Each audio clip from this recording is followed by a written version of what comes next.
and running on a Thursday evening here on VSiN PrimeTime alongside Jonathan Von Tobel. I am Tim Murray, and after yesterday's show, I sent out a text to JVT and I said, you messed up 78 times. I'm going to send all of those mess-ups to the higher-ups here. I knew you were a snitch.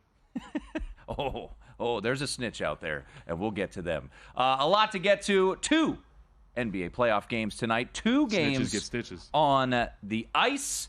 Got a little midday sweat as Yankees and Astros, a little midday baseball going on right now. The Yankees making things a little more interesting there with the Houston Astros now 3-2. But before we jump into the games at hand this evening, Oklahoma City right now laying 5 against the Dallas Mavericks. Boston a 13 and a half, actually 112.5 here at Circa. Point favorite against the Cleveland Cavaliers. That game tipping off at 7 o'clock Eastern. But let's start with the news that came out just about 10 minutes ago, JVT.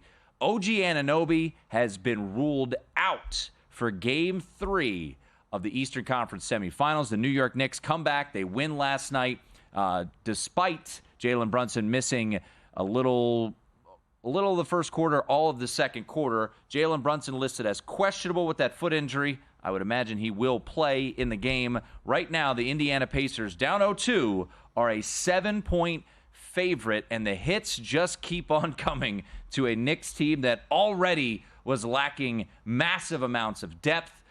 We know Julius Randle is out, no Bogdanovich. We know Mitchell Robinson is out, and the latest, OG Anunoby, out with that hamstring injury for Game 3. We'll see how long it will be. But, boy, the New York Knicks, they truly are looking more and more like the team from Hoosiers with just 5 players. My team's on the floor right now because OG Anunoby, who was having a hell of a game last night, 28 points, will not be on the floor come Friday night. Yeah, I don't get that reference. I've never seen that movie. But I will say that in the second quarter, how about this for a number? Because I'm going to have what I called my stupid Knicks stats that I just want to rattle off because they're really cool.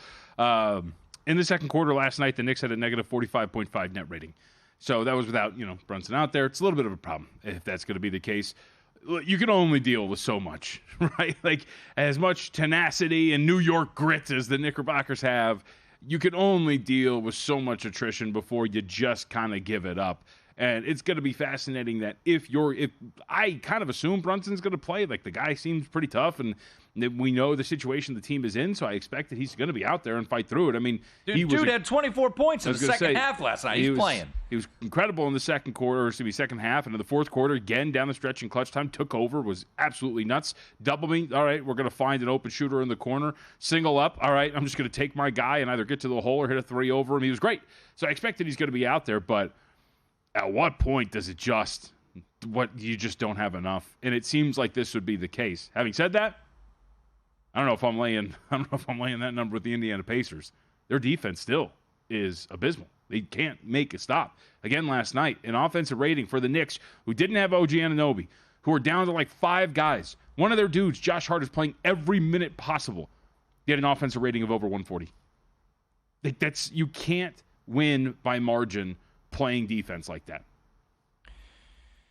Yeah, the defense is dreadful, and I saw our resident Indiana Pacer fan, Wes Reynolds, retweeting the video from Rick Carlisle, which we'll get to the video from Rick Carlisle here in just a little bit.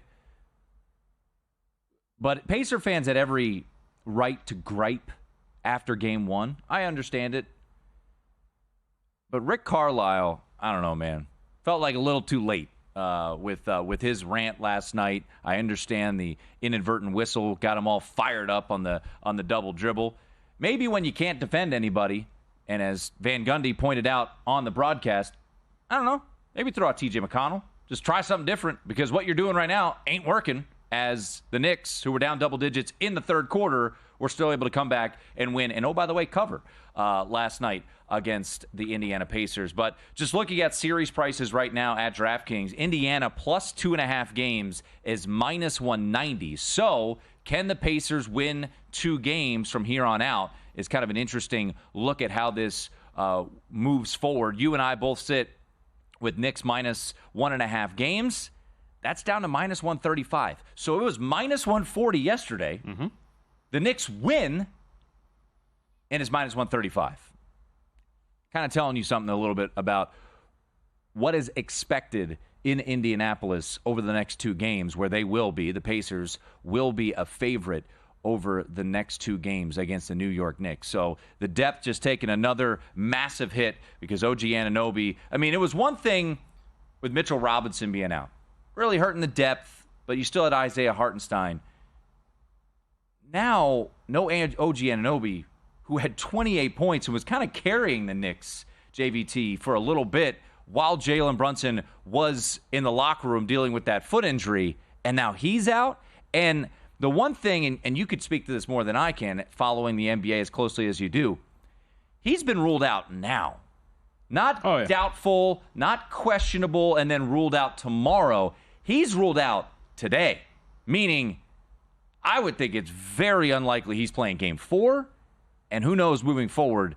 This seems pretty significant if he is already being ruled out for Game 3.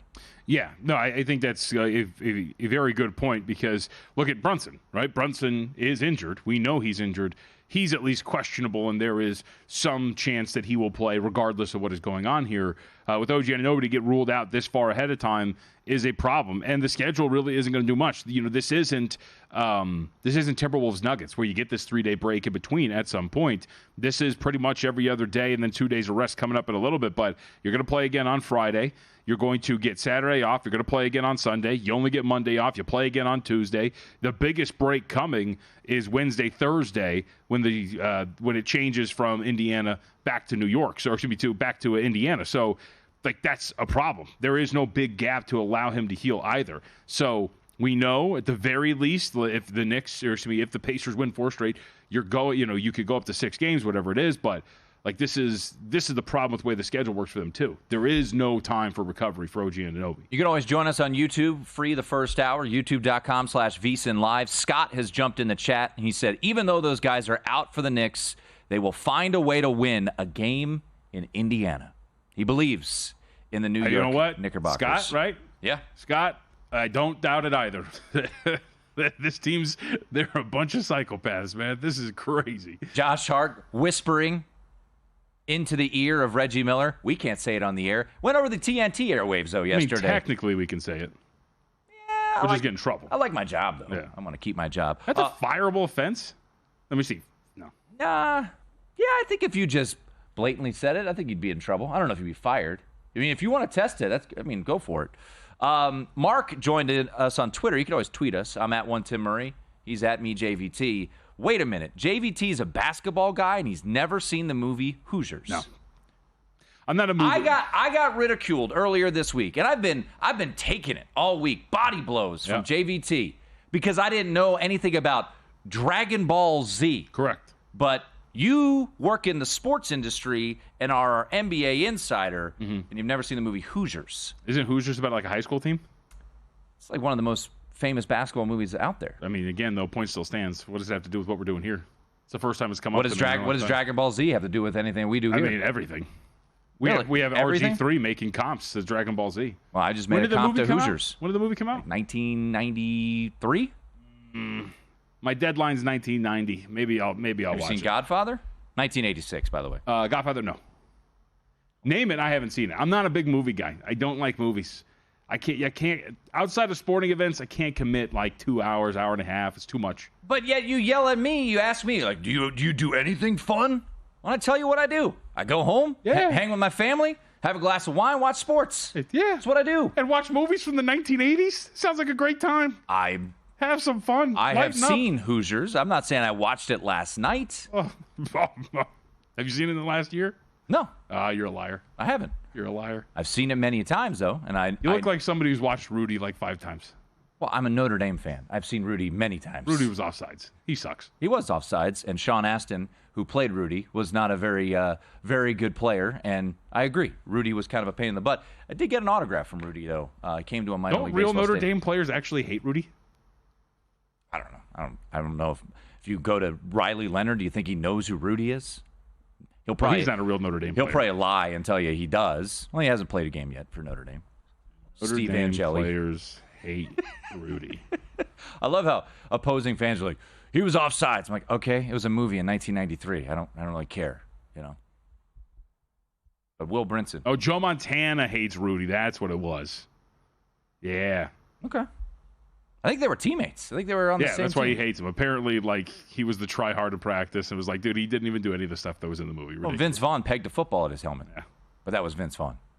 Vincent Vaughn, actually. Quote, the crowd wasn't chanting. Nobody threw their jerseys. He did get into the game. He got carried off. Back then, they tried to play someone at the end so all the seniors could get in their last home game. The schedule kind of set it that way. So he got in.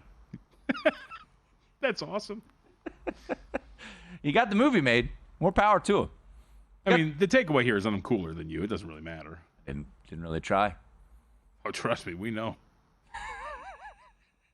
I don't know where it is spun on come at me on do I have fun at home or do I play video games? That's right. I played video games. Haven't played them in a while. Played Centipede, Asteroids.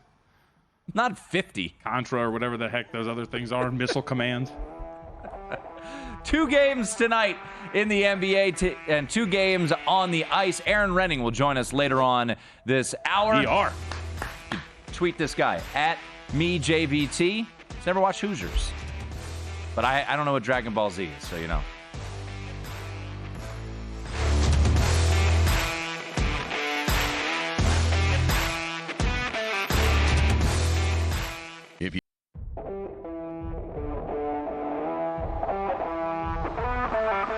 This is VSiN PrimeTime with Tim Murray and Jonathan Von Tobel on VSiN, the Sports Betting Network.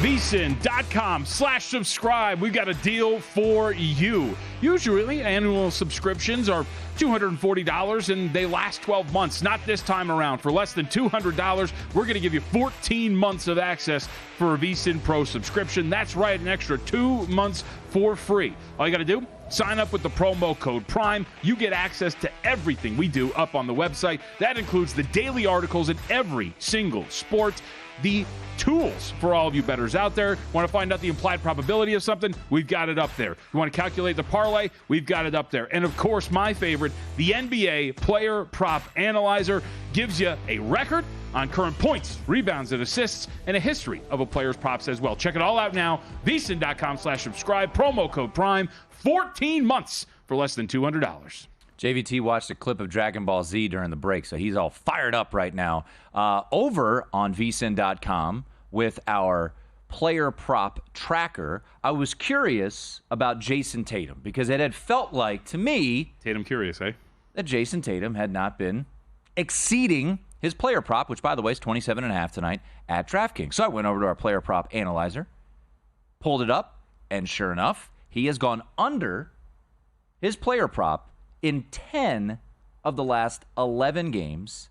And in the postseason, 4 of the last 5 games, or 5 of the last 6, in the postseason. The only game he went over was game 2 against Miami. His player prop was 25.5. He went at 28 points. You can get all this information over at VSiN.com, one of the hidden gems, I would say, on our website that JVT discusses quite a bit here on the show. And by the way, during NFL season, obviously, it's up there too. People love it. So, yeah, make sure you check it out. It's going to be a great tool for you when the NFL season begins. So, a lot to get to just regarding, and I think more people are probably interested about Pacers-Knicks right now just because. I think I meant like Hoosiers and stuff, yeah. Well, there's some interest there too. But I did want to point out this particular game tonight, and it's going to lead to a best bet ultimately for you, but what the hell's wrong with Jason Tatum? Tatum, look at the numbers for Jason Tatum, and he is, from an offensive standpoint, now points and rebounds and assists, he's been, I believe, going over his rebounds and assist prop, but this is a perceived superstar in the league, and from just a scoring standpoint, he has just not been there. His shooting has been all over the place. When you think about a guy that finished, 6th in MVP voting? Yeah, somewhere around there. I think he was behind Jalen Brunson. Yeah, he was. He is shooting in the postseason 40% and 25% from 3. Mm-hmm. Is this a concern for a team that you and I think everybody out there, the market has moved considerably, thinks will rather sleepwalk their way to the NBA Finals? And if they don't, everybody should be fired in Boston, because that would be an absolute, utter embarrassment. If you look at this production just from a point scoring standpoint. Now, rebounds, he's averaging over 10 rebounds per game in the postseason. Assists, he's averaging around 5 assists per game. So he's still affecting the game. But just from a scoring standpoint, JVT, is this a concern for the Boston Celtics? No, I don't think so. Look, I think that when you've watched, he is, rightfully so at times, the focal point of defensive schemes and garnering a lot of attention. You mentioned the assist numbers. Those numbers would kind of back that up, right? Ball getting out of his hands. He's not getting clean looks, so the efficiency isn't really there. And by the way, your best player struggling the way he is, Tim, just looks awful. And they're 5-1 straight up and against the spread and covering by 5.5 points per game.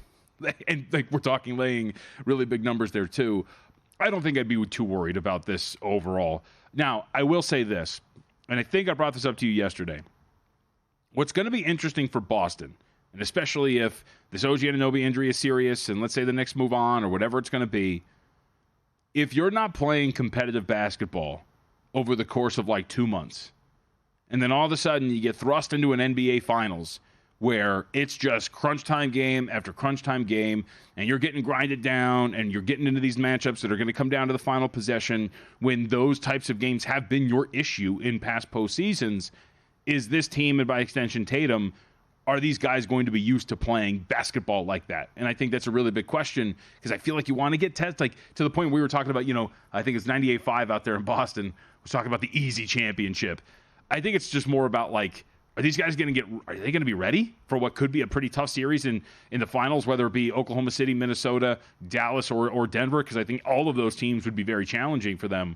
That's what I'm more curious about. But I think for right now, the fact that he is putting up these numbers, but the assists are up, the rebounds are up, you're positively impacting the outcome, and you're still winning and handling the expectations the market throws at you, I don't think you're too worried. So I was texting with Brian Barrett of The Ringer, who covers name drop. Boston, all of Boston things, and he sent me some good numbers here. Because it's always, when you get information from people, it's always nice to, give them their due. Cleveland kind of stinks from a scoring standpoint here. Yes. In the playoffs, they're shooting 28.3% from three. They have shot south of 30% in 5 of their 8 games. They have not shot better than 36% from 3 in a game this year. They have an offensive rating of 100.3 in the postseason. Memphis had the worst offensive rating in the NBA this year at 106.8, and they've had 3 games this postseason where they've had an offensive rating under 100. That's not good, is it? No. Okay. I wasn't sure. I mean, I wrote about this a little bit today. You look around and you don't where's the help? Donovan Mitchell's got nothing. He is the only guy. If you look at, for example, the matchup just this last game that they had played, right? Donovan Mitchell scores 33 points. He goes 12 of 25 from the floor in that matchup. Everybody else, Tim, combines for just under 70 points in that game on about 38 or 36% shooting from the floor. You look at a guy like Darius Garland, who's supposed to help you out, right? He's supposed to be arguably your second best offensive player. He's averaging 14.8 points in the postseason on 44% shooting. But if you look at it a little bit deeper, he is last for the Cavaliers in plus minus at minus 62 in the postseason. You know who's second to last? Doesn't matter. They're minus 35. He's almost doubled up the second worst guy Darius Garland has in terms of plus minus. When he's on the floor, he has a negative 11.9 net rating. Karis LeVert, guy who at some point people thought might be pushing for a 6th Man of the Year candidacy, comes into today averaging 7 points a game on 36% shooting from the floor. You can't do that if that's going to be the case. Yeah, he saved their bacon for a while in Game 7. That's the only time Karis LeVert showed up. I didn't know he was playing until Game 7 against the Orlando Magic on that Sunday. And they have a negative 11.2 net rating when he's on the floor. It's just Donovan Mitchell and everybody else. And even if, because we have Jarrett Allen potentially playing today, right? Game time decision. Yeah. And there's some that think he's going to try to gut through this. Okay, cool. Jarrett Allen, our rim protector, he's back against a team that takes 40% of their attempts from 3. What's that going to do? This team, these struggles are so bad on offense. I thought Max Strus in Game 7 at times was abysmal. I think he has been non-existent. There is no other valve offensively outside of Donovan Mitchell. And nothing has changed. Nothing has changed. And you went from a very good defensive team that you faced in the first series to a better one here in Boston. We haven't seen any sign of hope for this team. Of the 4 teams playing tonight, and that's how our prop bet analyzer shakes it out, Max Strus under 3-pointers is quite profitable. He has gone under the 1.5 3-pointers, which is his number, 46 times this year. Has gone over a couple times this postseason. Actually had 3 straight, but against Boston in Game 1, he sat at 1 3-pointer. So we will see if Max Strus, what he's able to do tonight. Jared Allen, as you alluded to, it is a game-time decision for Jared Allen and the Cleveland Cavaliers, as this number currently sits at 12.5 here at Circa, 13 at DraftKings, and there's actually a couple 13.5s out there if you do look around and you want to jump in on the Cleveland Cavaliers. Yeah, no thanks. But yeah, by the way, Strus, 8.6 points per game on 42% shooting from the floor so far in this postseason, 30% from 3, the thing he was brought in to do. Like, seriously, like if your guys aren't going to shoot, that was the part of the problem for them against the Knicks last year. It was the problem. They were playing Evan Mobley, Jarrett Allen, and Isaac Okoro together. Those are 3 non-shooters that the Knicks were just like, all right, cool, we'll just clog the floor. Like, we don't have to worry about anything outside of Donovan Mitchell and Darius Garland from a shooting standpoint. And now all of a sudden, when you have Max Strus, like, yeah, he's going to pull the trigger, so you have to respect him to a certain extent. But if he's going to shoot 30% from 3, and by the way, for a guy of his reputation and for what the money he got from, a career 32% three-point shooter in the postseason, Max Strus. Later on tonight, and we'll dive into this game as the show goes on, tip-off in Boston, scheduled for a little after 7 o'clock Eastern. Late night, you've got Oklahoma City and Dallas. OKC now out to a 5-point favorite against the Dallas Mavericks. A total sitting around 218 for this one. OKC, very impressive in Game 1. Can they carry it over? JVT will dive into this game a little bit more. Aaron Renning, he will join us later on this hour, but on the other side, our best bets for tonight. Got 2 hockey games. Still got a couple baseball games out there. We'll get to those when we come back. It is VSiN Primetime.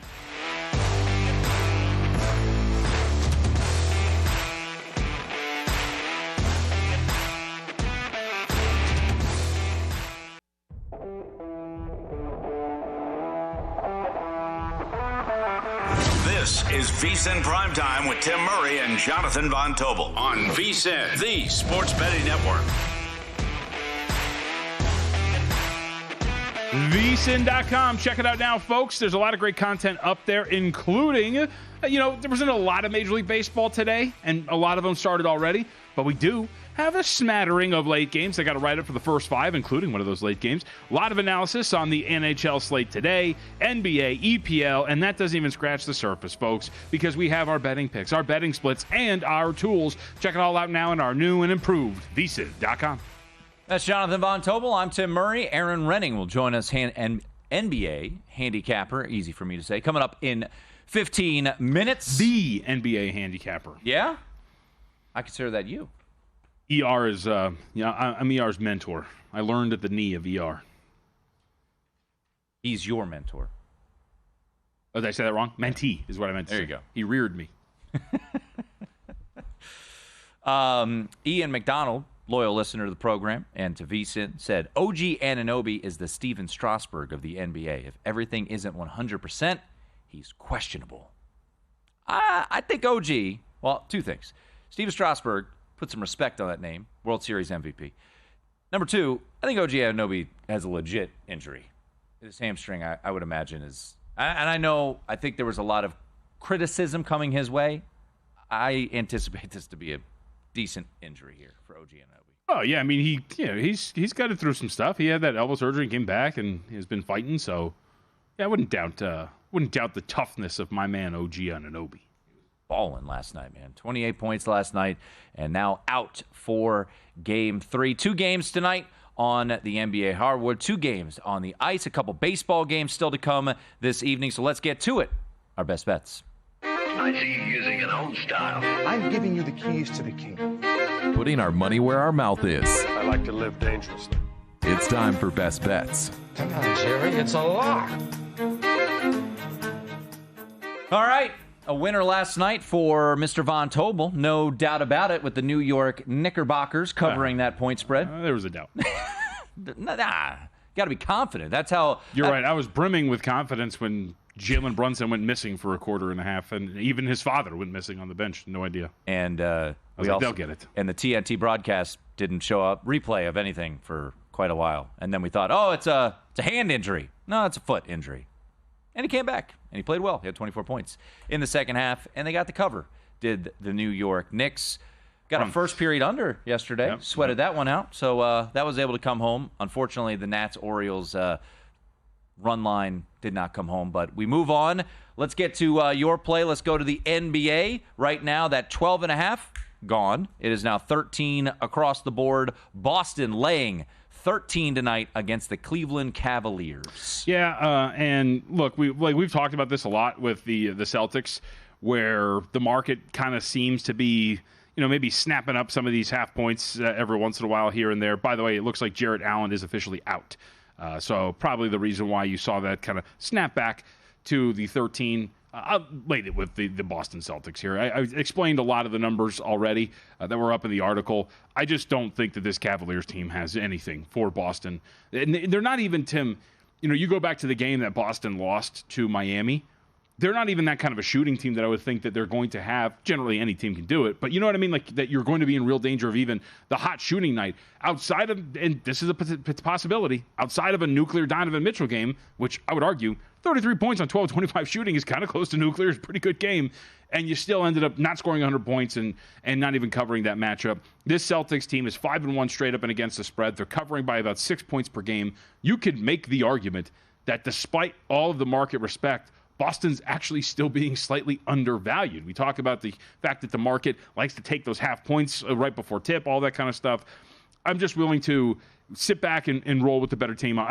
I'll be Doug Kazarian, the betting bully for a day, and I'll lay 13 with the Celtics against just a lifeless, hapless Cleveland Cavaliers offense. Well, we opened the show with, now it might have been off, and we saw the market correct itself during the segment last night, but we opened the show like minus 310 to win the East is a bargain.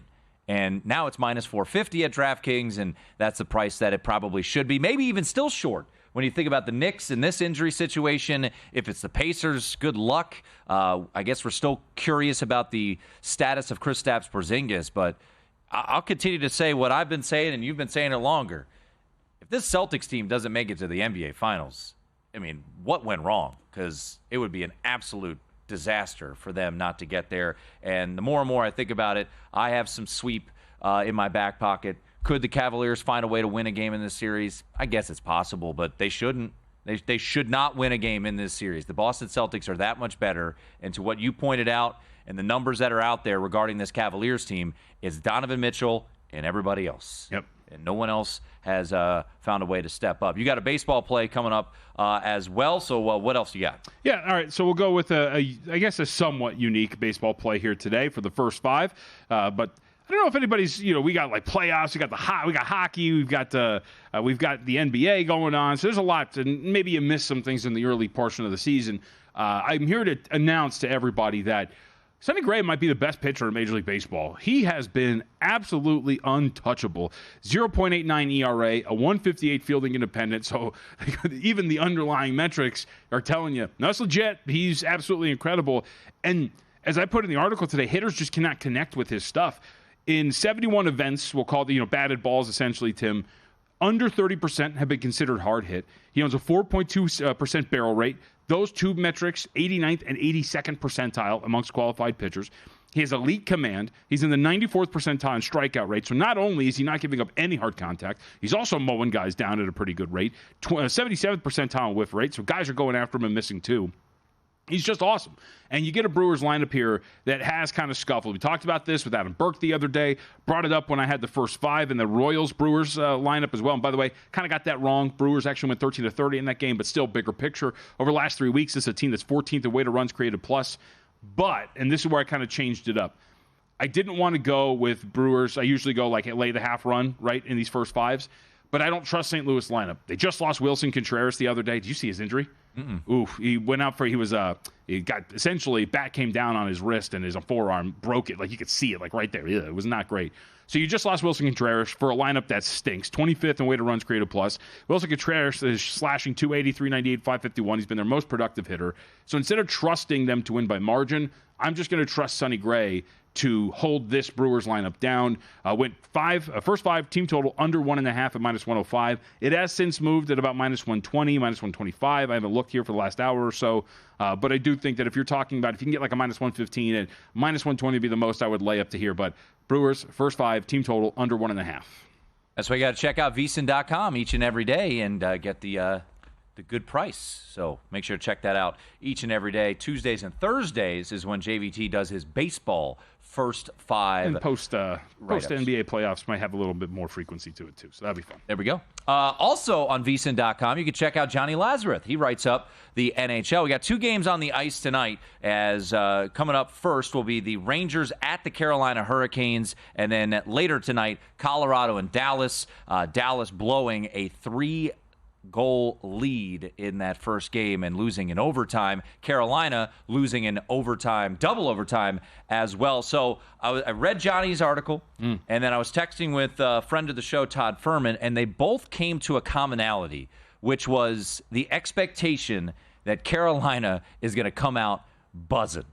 Down 0-2, makes a lot of sense. You're looking at the price. We talk about it in the NBA all the time.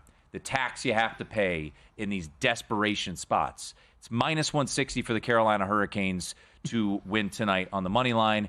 Seems a bit rich.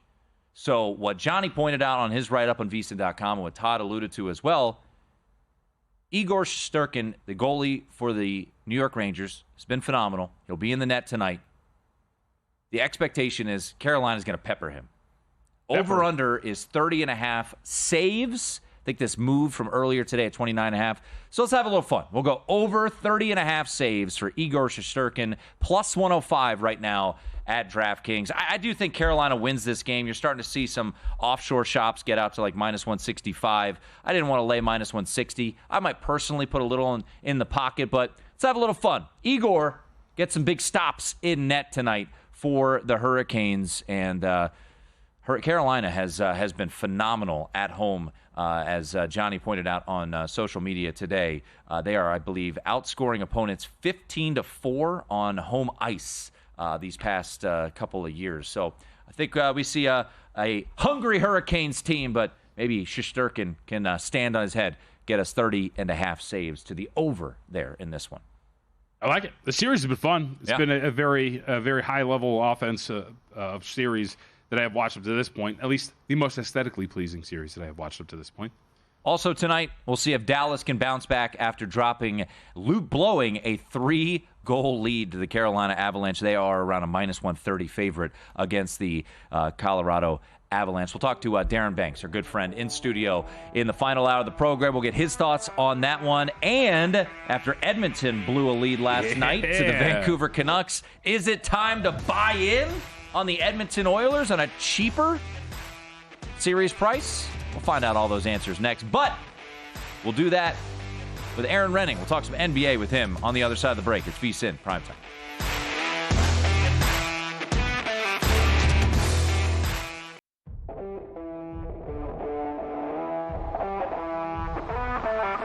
This is VSiN Primetime with Tim Murray and Jonathan Von Tobel on VSiN, the Sports Betting Network.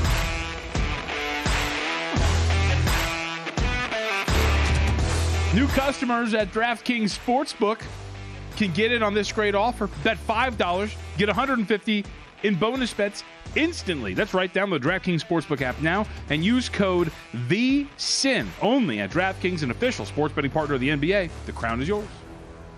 That's Jonathan Von Tobel. I'm Tim Murray. First game of the night on the hardwood starts in about 20 minutes or so. The Boston Celtics and the Cleveland Cavaliers. Looking at the current odds on the board right now, a 13.5 has shown up at one spot. Boston, though, consensus 13-point favorite over the Cleveland Cavaliers, total of 212.5. No Jarrett Allen for the Cavaliers. What do you got?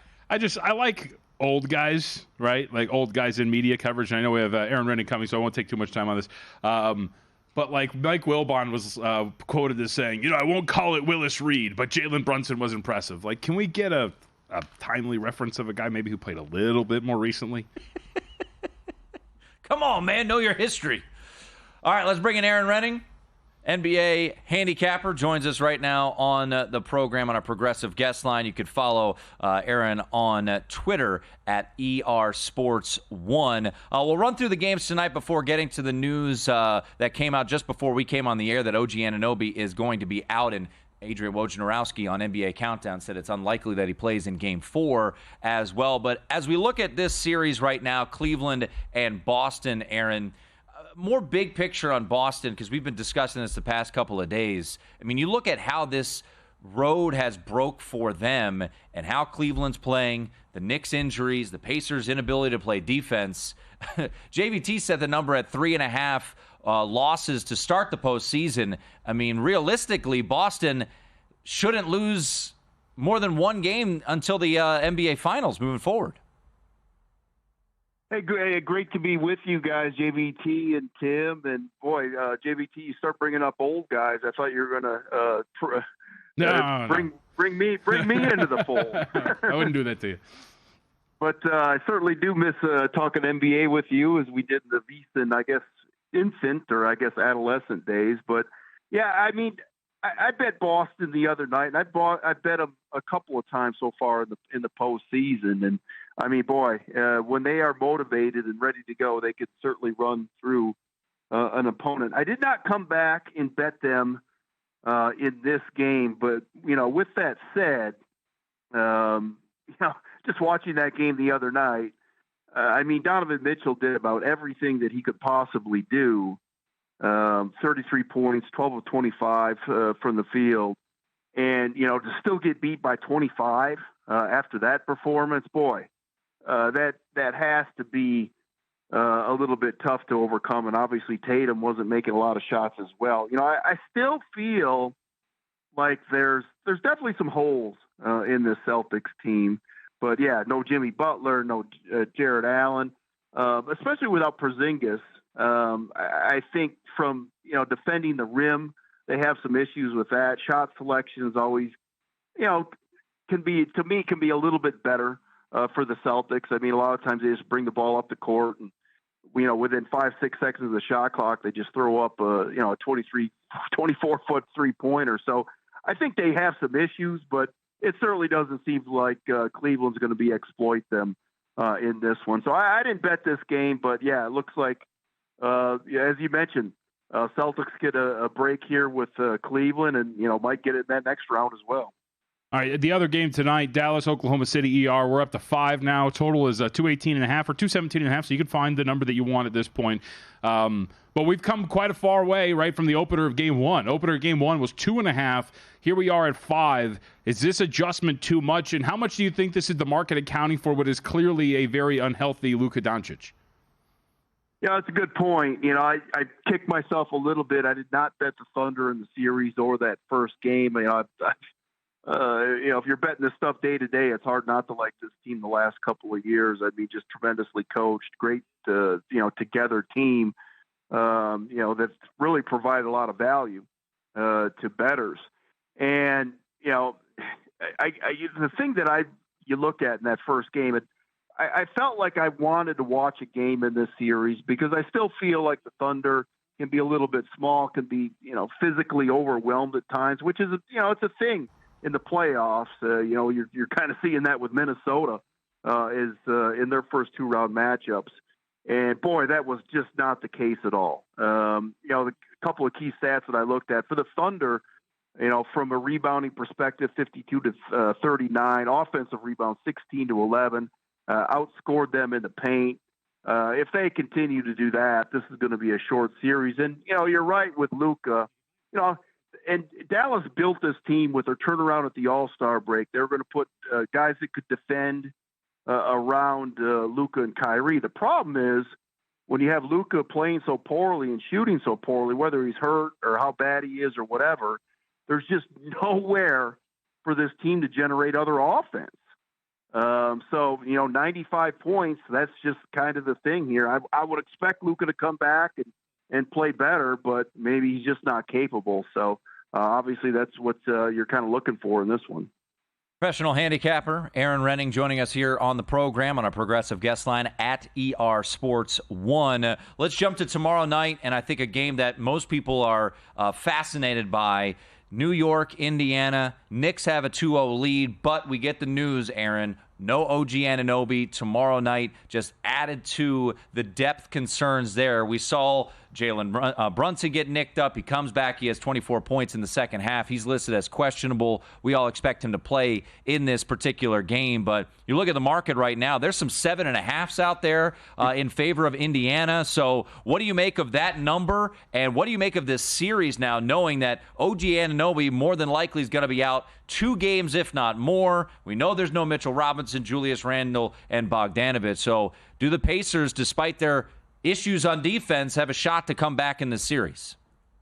I mean, they certainly do. I mean, obviously, you look at the point spread here, and you look at the injury situation, and you know we've kind of waited all year and into the playoffs for this Knicks team to kind of run out of gas, and it just hasn't happened so far. But for me, this Anunoby injury is massive. I mean, they have been. I mean, what were they in the regular season? 20-3 straight up with him in the lineup. I mean, he's just a tremendous defender, an underrated defender somehow, some way.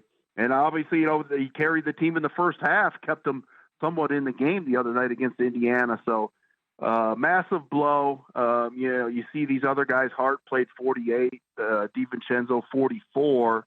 And then, Mitchell Robinson obviously out as well. So there's just not a lot of depth on this team to begin with. And, guys have been able to step up time in time again for this Knicks team. But boy, at some point you do wonder where that comes into it. So I really want to play Indiana. I haven't bet them yet.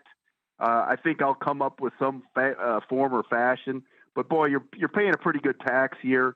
They played very well in the first half. You have to look kind of first quarter, first half, but JVT, you pointed out that's probably maybe not a thing anymore. And you're paying a pretty good price, but it just seems like Indiana's going to come out and play well early in this game. Yep. All right. Really quickly, we got our last 2 minutes with the ER.